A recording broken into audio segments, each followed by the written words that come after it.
오늘 이 시간에 은혜 받으실 하나님 말씀은 신약 성경 갈라디아서 6장 7절로 10절까지 되겠습니다. 갈라디아서 6장 7절로 10절 말씀은 신약 성경 309쪽에 있습니다. 다 같이 합독하겠습니다. 스스로 속이지 말라. 하나님은 업신여김을 받지 아니하시나니 사람이 무엇으로 심든지 그대로 거두리라. 자기 육체를 위해서 심는 자는 육체로부터 썩어질 것을 거두고 성령을 위해서 심는 자는 성령으로부터 영생을 거두리라. 우리가 선을 행하되 낙심하지 말지니 포기하지 아니하면 때가 이름에 거두리라. 그러므로 우리는 귀에 있는 대로 모든 이에게 착한 일을 하되 더욱 믿음의 가정들에게 할지니라. 아멘. 저는 오늘 시간의 말씀을 통해서 종두득두라고 하는 제목으로 말씀을 증거하겠습니다. 종두득두라고 하는 말은 콩 심은데 콩 난다라고 하는 말이 되는 것입니다. 우리가 좋은 것을 얻고자 하면 좋은 씨를 심어야 합니다.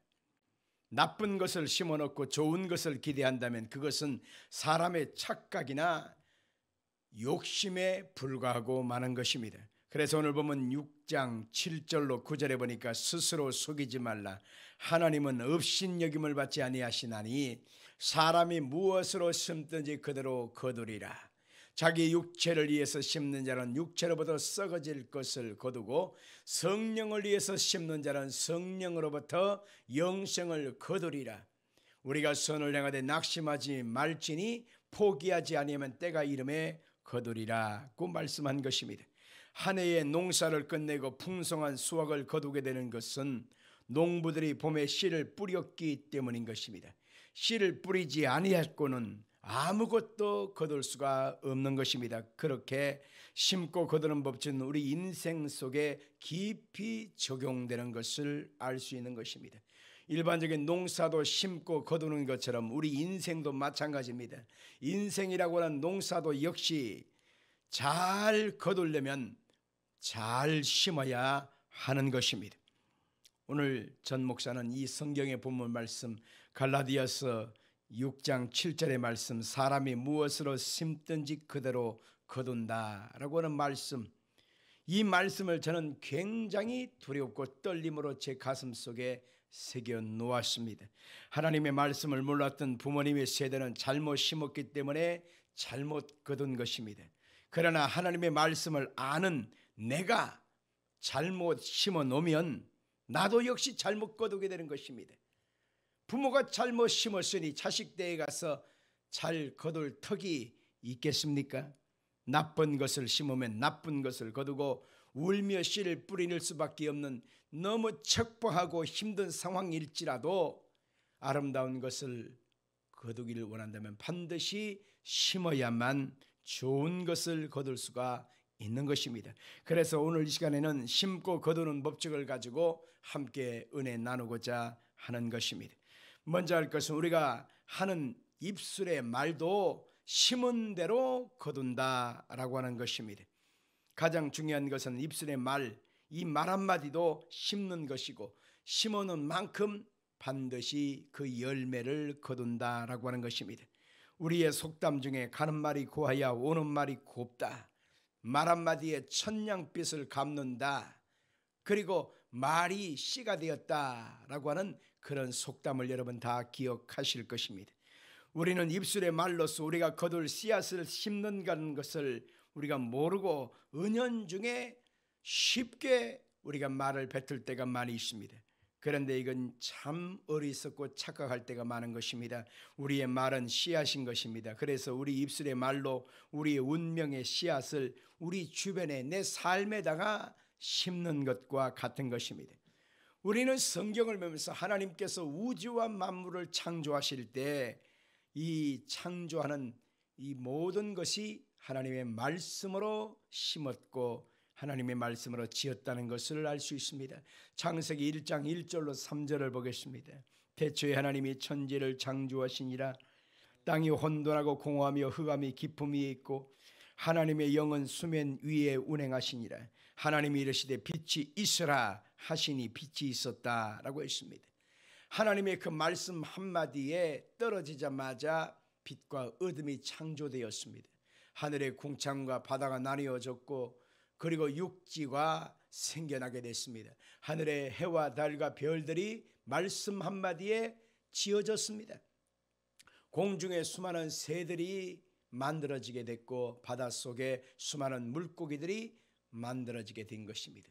그리고 육지에는 각종 짐승과 사람이 그곳에 만들어짐으로 말미암아 하나님이 만드신 모든 것들이 하나님의 말씀으로 되어진 것을 성경은 말하고 있는 것입니다. 히브리서 11장 3절을 볼까요? 믿음으로 모든 세계가 하나님 말씀으로 지어진 줄을 우리가 아나니 보이는 것은 나타난 것으로 말미암아 된 것이 아니니라. 아멘.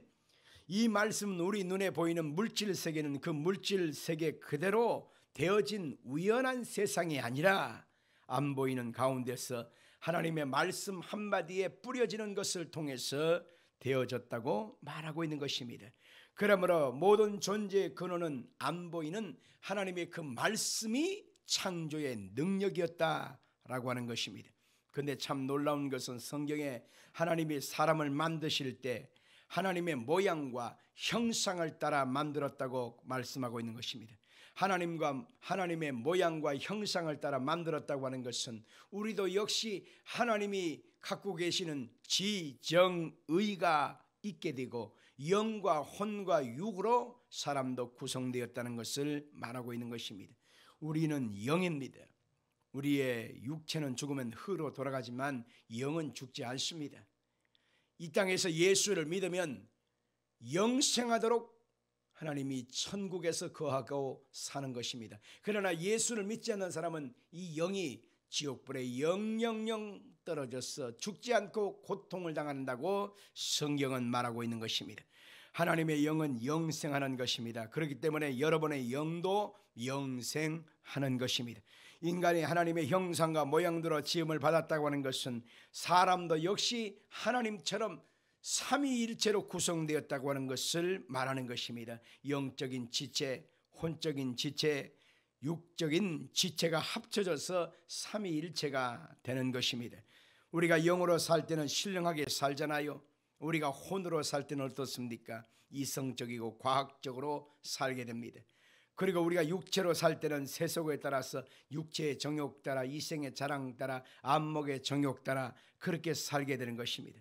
그러므로 사람은 한 사람이지만 그 내용을 보면 영과 혼과 육이 함께 그 몸 안에서 점령하고 사는 것입니다. 우리는 죄를 지었을 때 영이 하나님과의 관계가 끊어져서 그 영이 죽어버렸습니다. 그래서 사람은 태어나는 순간에 혼과 육을 가지고 태어나는 것입니다. 그래서 육체의 감각을 쫓아서 혼의 유혹을 쫓아서 인생은 그렇게 살다가 영원한 사망불에 던져지는 것입니다.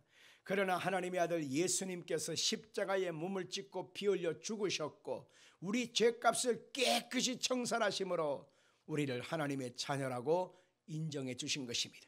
그래서 우리가 예수를 마음속에 구주로 영접하고 우리의 죄를 회개하는 순간에 우리의 죽었던 영혼은 그 즉시에 살아나고 하나님을 아버지라 부를 수 있게 만들어 주시는 것입니다. 우리가 예수를 믿고 그 보혈의 피로 우리의 죄값을 청산하였기 때문에 우리 속에는 영이 이제는 주관자가 되어지고 영으로서 혼과 육을 통제하게 되어지면 우리의 삶의 현장에는 하나님이 기뻐하는 열매를 맺게 되는 것입니다.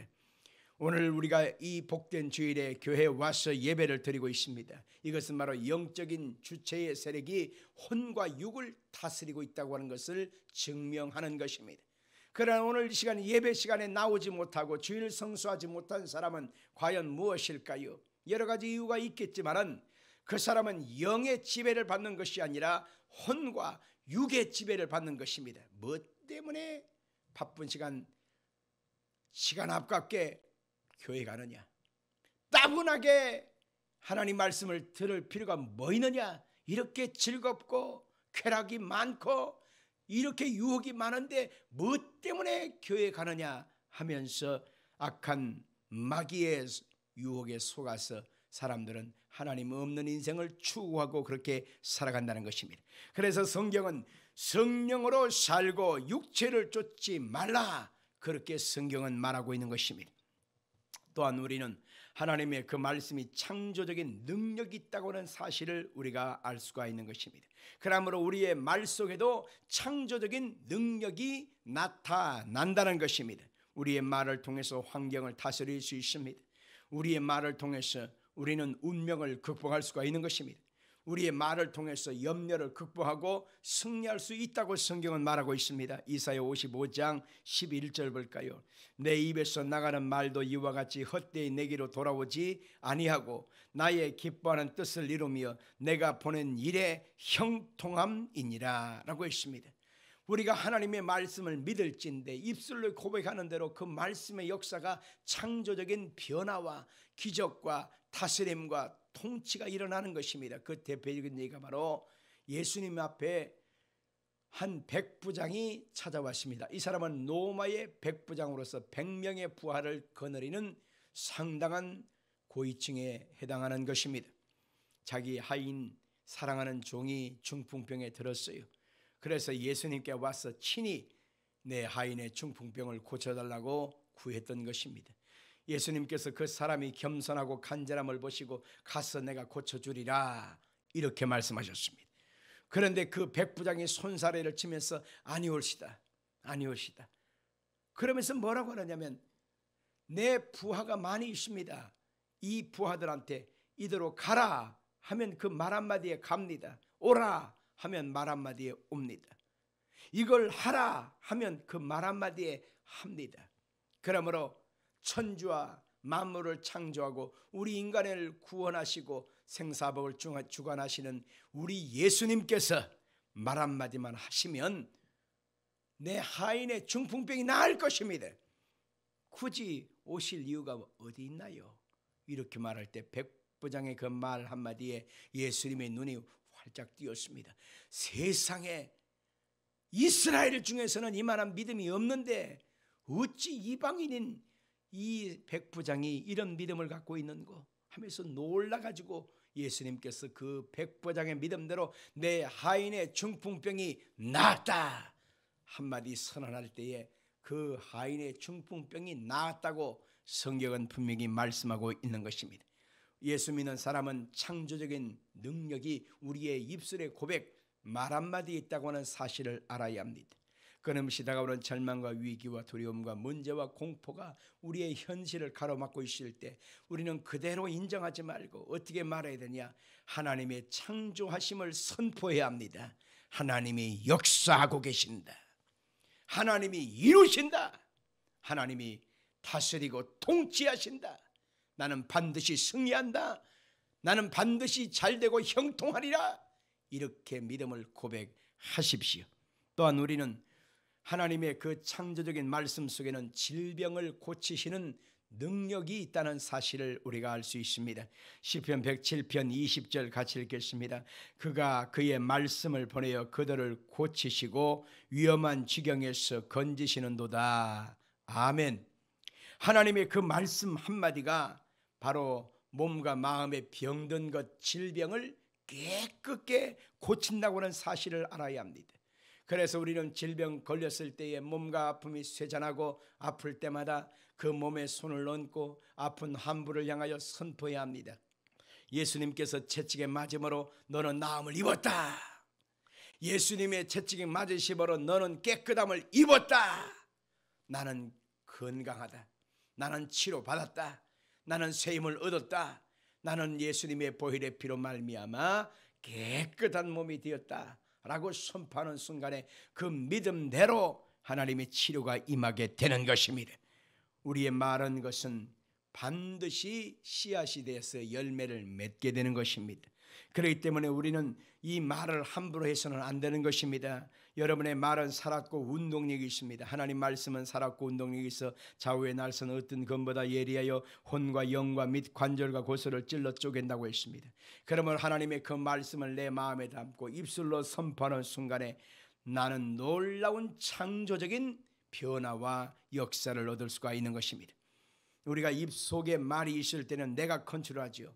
그러나 입 밖으로 말을 선포하는 순간에 그걸 누가 듣고 있나요? 사람들이 듣고 있습니다.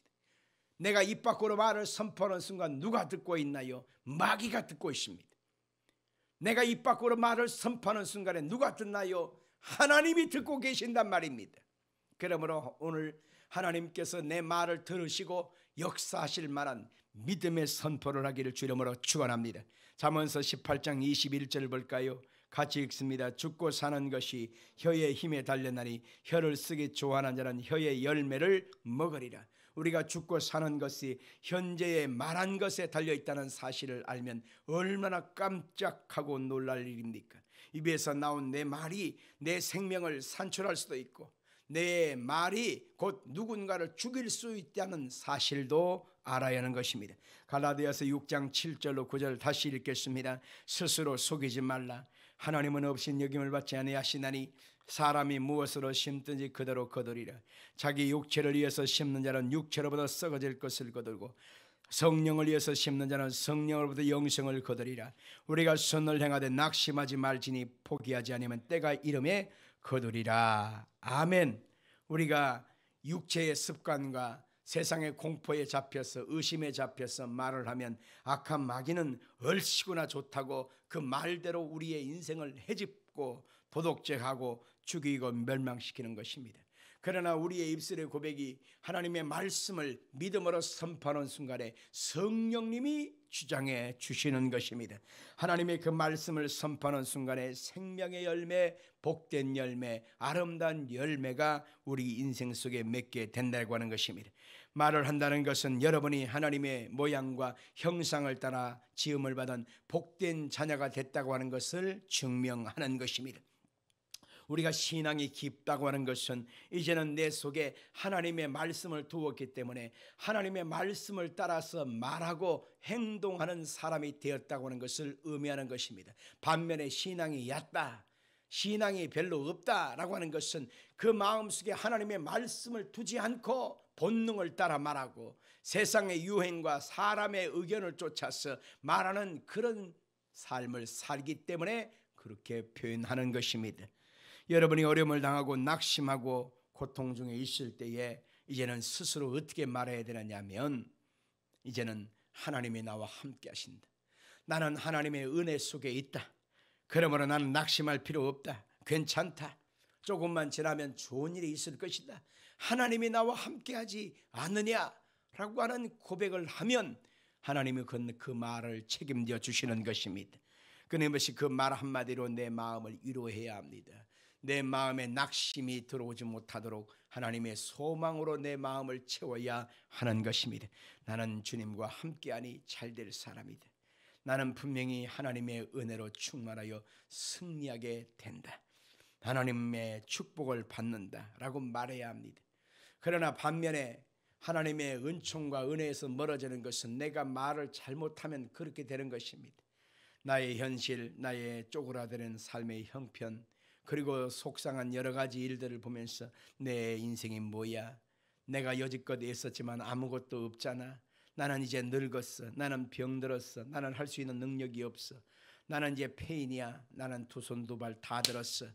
이러면서 낙심하고 절망하면 그 사람 속에는 그대로 될 수밖에 없는 것입니다. 둘째로 우리가 알 수 있는 것은 물질 세계에서도 심은 것이 있어야 거둔다라고 하는 것입니다. 같이 한번 해볼까요? 물질 세계에서도 심은 것이 있어야 거둘 수 있다. 아멘. 우리는 물질 세계에도 심고 거두는 법칙이 적용된다는 사실을 알아야 합니다. 땅을 개간해서 길거리의 땅을 뒤집고 자갈 땅을 뒤집고 가시덤불 땅을 다 뒤집어서 그러고 나서 옥토를 만든 다음에 그러고 나서 씨앗을 뿌려야 30배, 60배, 100배로 거두는 것 아니겠습니까?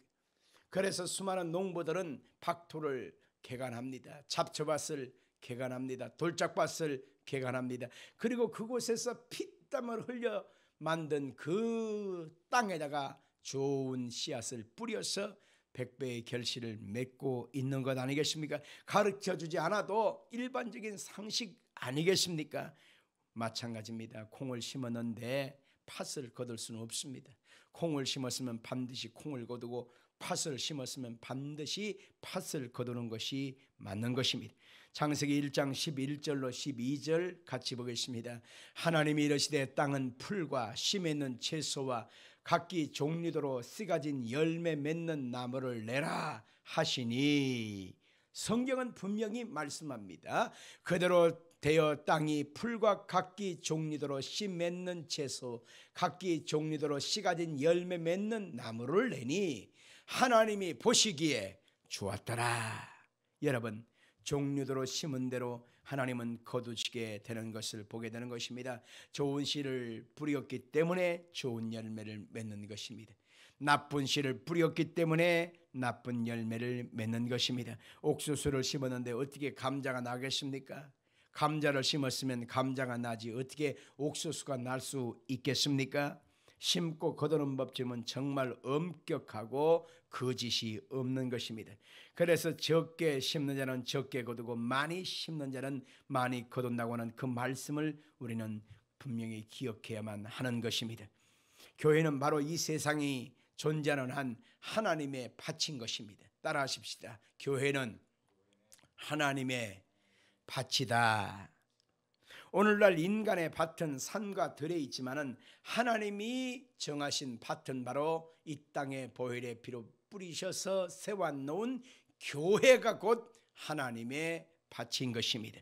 교회에 우리가 하나님의 나라가 세워지고 영혼의 열매가 맺기 위하여 우리는 교회에다가 하나님 앞에 헌물을 드립니다. 그 헌물이 바로 11조와 예물인 것입니다.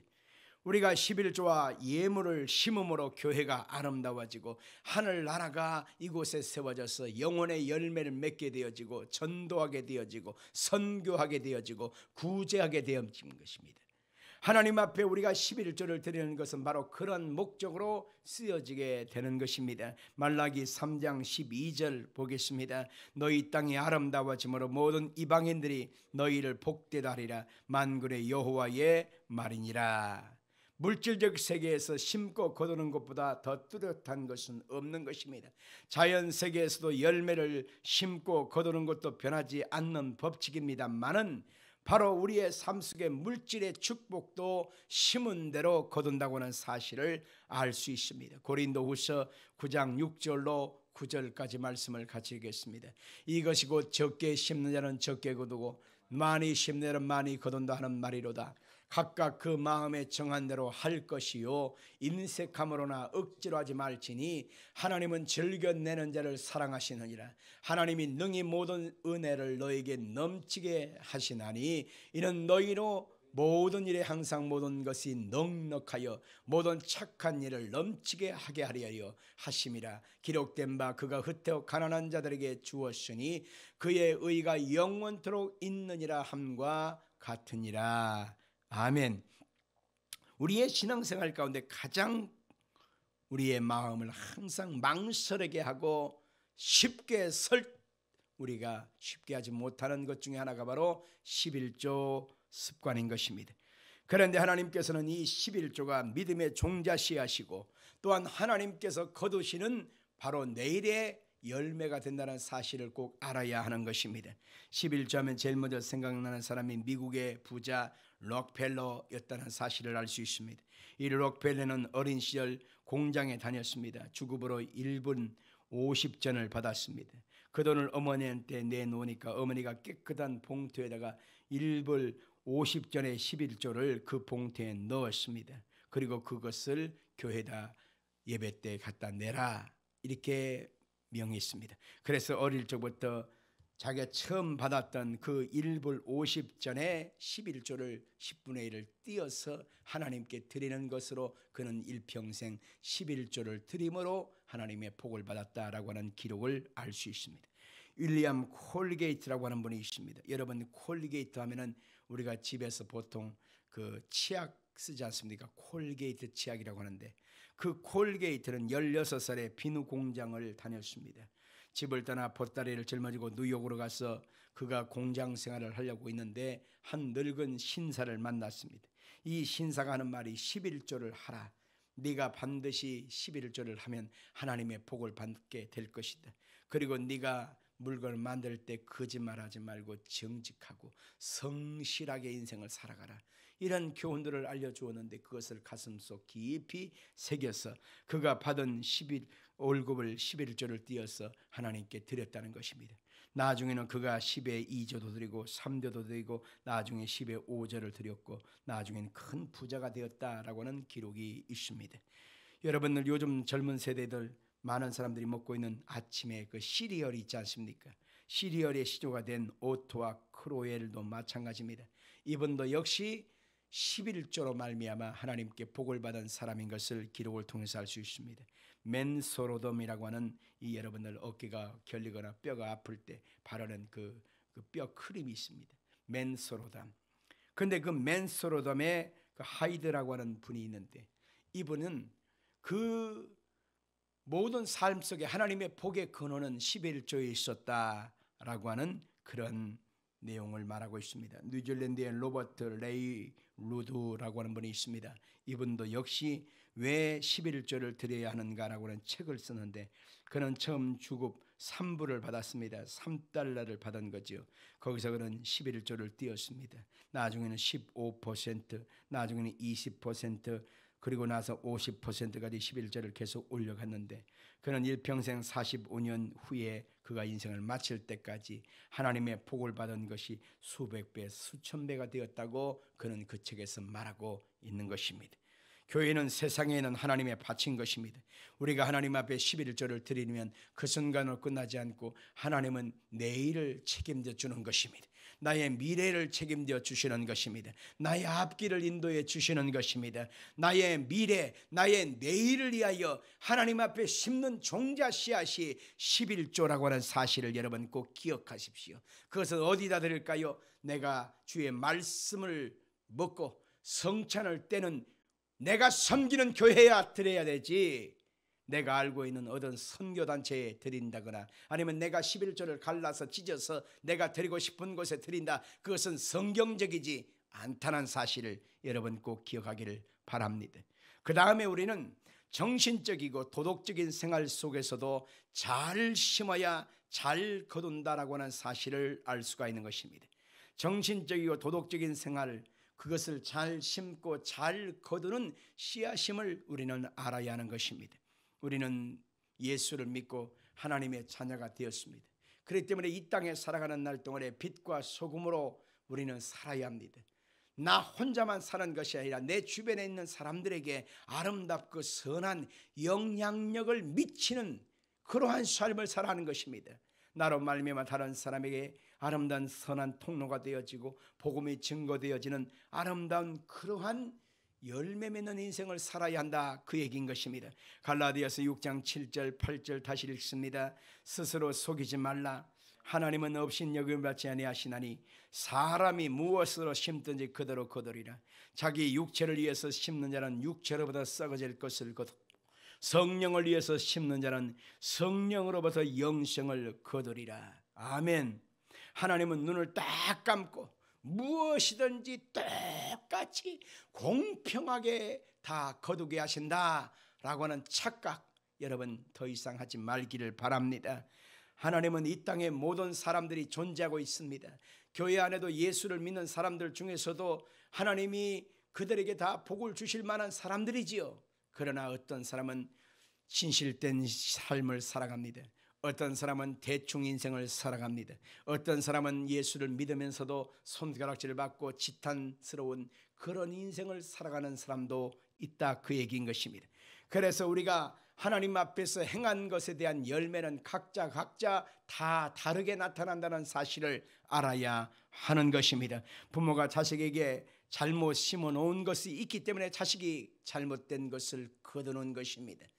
부모가 자식을 위해서 좋은 것을 심어놓으면 그 자식 때에 좋은 것을 거둔다는 사실을 우리는 하나님 말씀을 통해서 알 수가 있는 것입니다.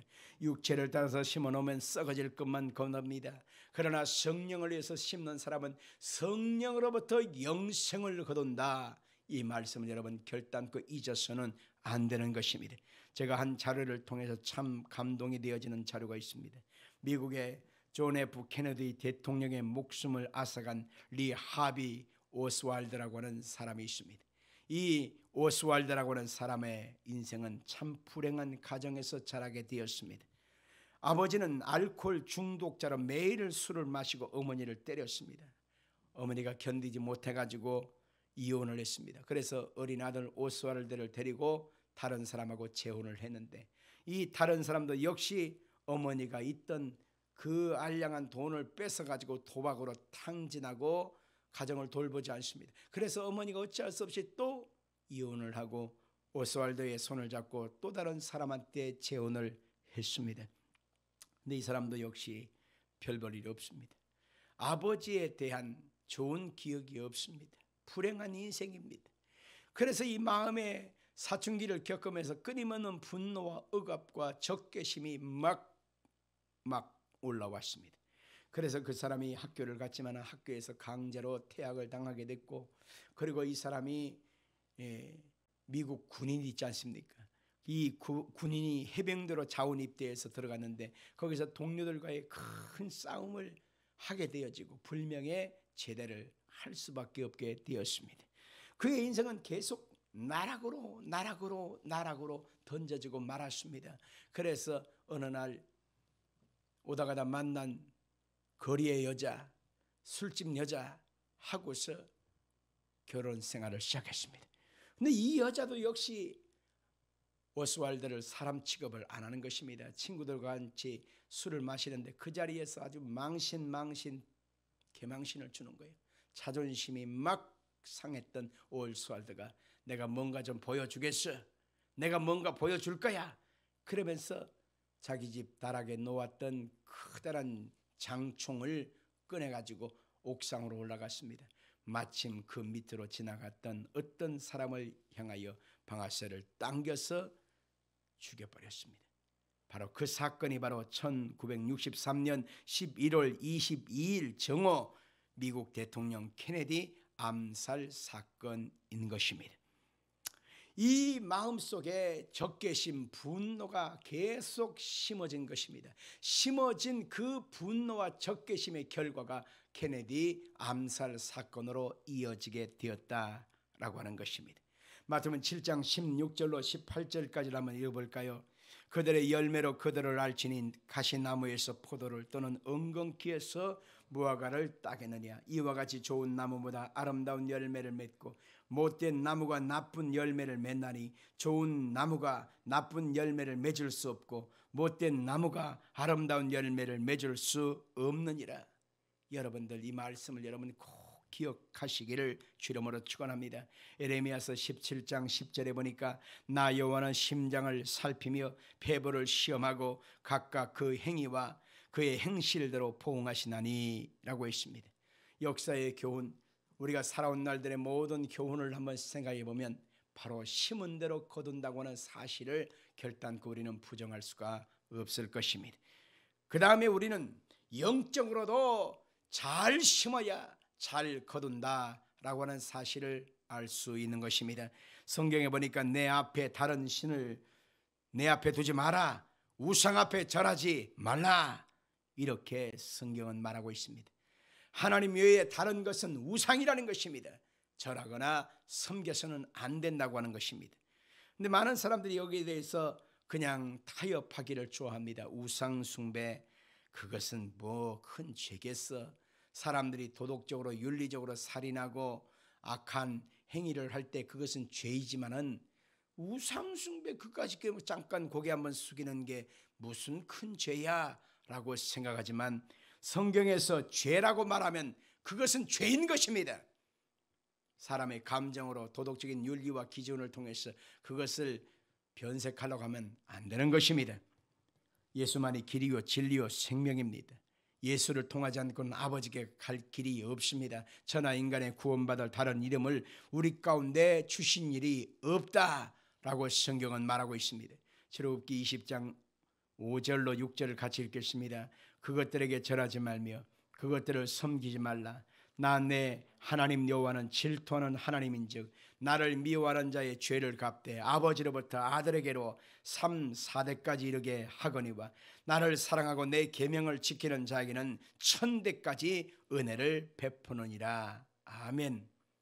하나님과의 관계에서 온수관계가 되어져 버렸는데 내 삶 속에 도둑질 당하고 죽임을 당하고 멸망시키는 것 당연하지 않겠어요? 하나님과의 관계가 원수관계가 되었는데 하나님의 복이 내게 임할 턱이 있겠습니까? 로마서 8장 7절 이하를 보겠습니다. 육신의 생각은 하나님과 원수가 되나니 이는 하나님의 법에 굴복하지 아니할 뿐 아니라 할 수도 없습니다.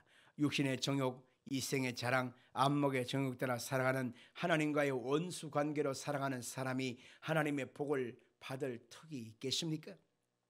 아버지의 품을 떠나 먼 나라에 가서 허랑방탕하여 인생을 살았던 둘째 아들 탕자가 잘 되었다고 성경은 말하고 있나요? 아니올시다. 지음 열매를 찾아서 배고픔을 해결해 보려고 했지만 그것도 여의치 않았고 나는 여기서 굶어 죽게 생겼다고 말하는 것을 보아야 하는 것입니다. 골로새서 3장 5절 이하를 보겠습니다. 그러므로 땅에 있는 지체를 죽이라. 곧 음란과 부정과 사욕과 악한 정욕과 탐심이니 탐심은 우상 숭배니라. 이것들로 말미암아 하나님의 진노가 임하느니라. 하나님의 진노가 항상 내가 가는 곳마다 따라다녀요. 집에 있으면 집에 하나님의 진노가 임합니다. 직장에 가면 직장에서도 하나님의 진노가 임합니다. 길거리에 가서도 하나님의 진노가 나를 떠나지 않아요.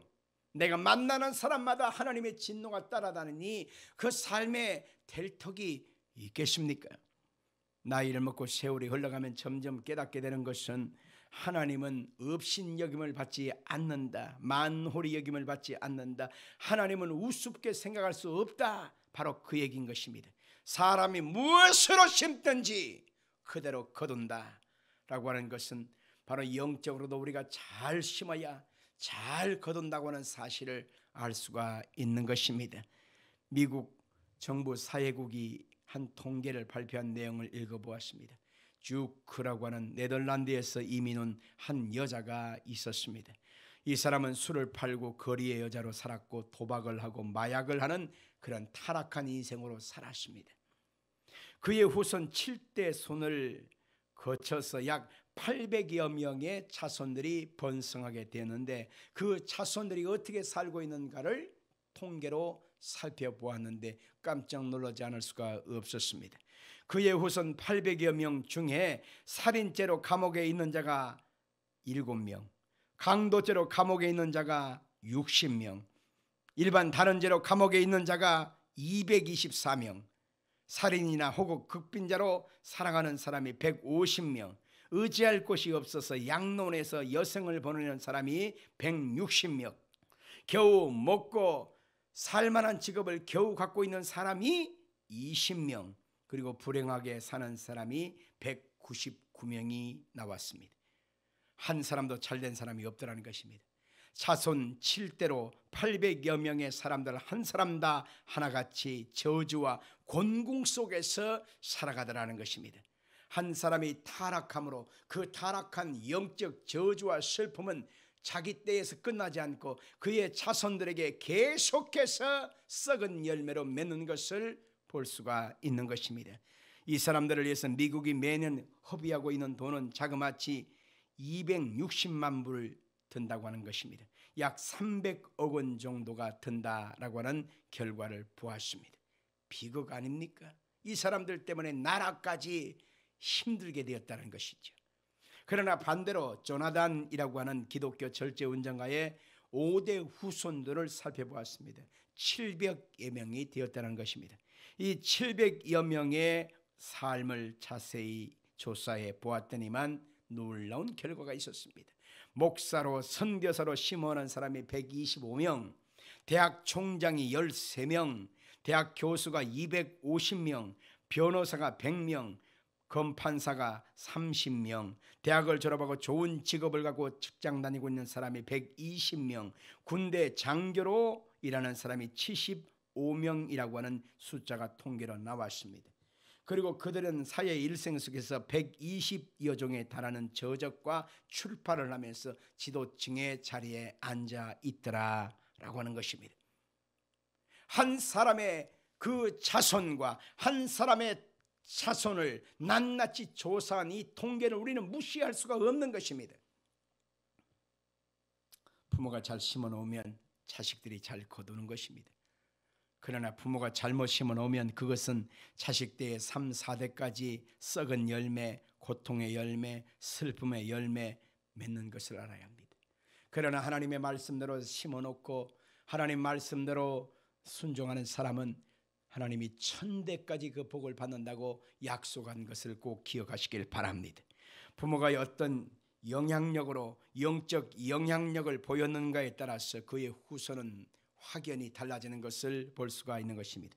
우리는 빛 대신에 어둠의 생활을 하면서 어둠을 심어놓고 나중에 죽어서 천국 갈 것이라고 우리는 착각합니다.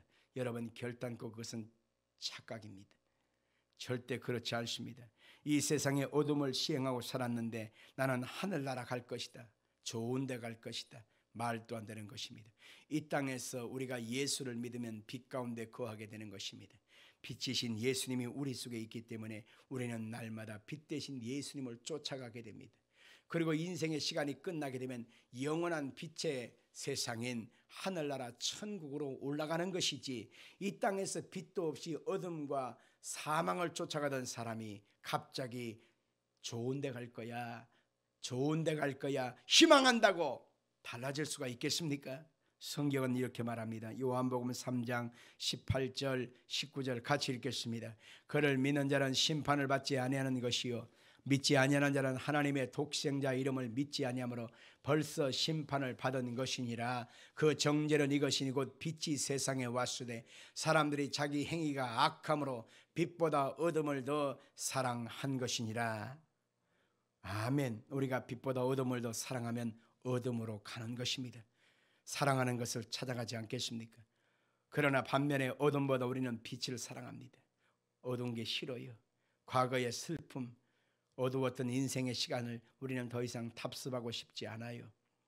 이제는 빛이신 예수님을 쫓아갑니다. 예수님과 함께 있고 싶습니다.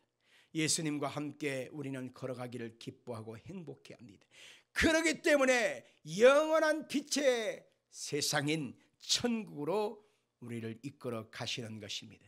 요한계시록 22장 12절 같이 읽겠습니다. 보라, 내가 속히 오리니 내가 줄 상이 내게 있어 각 사람에게 그가 행한 대로 갚아 주리라. 결론 짓겠습니다.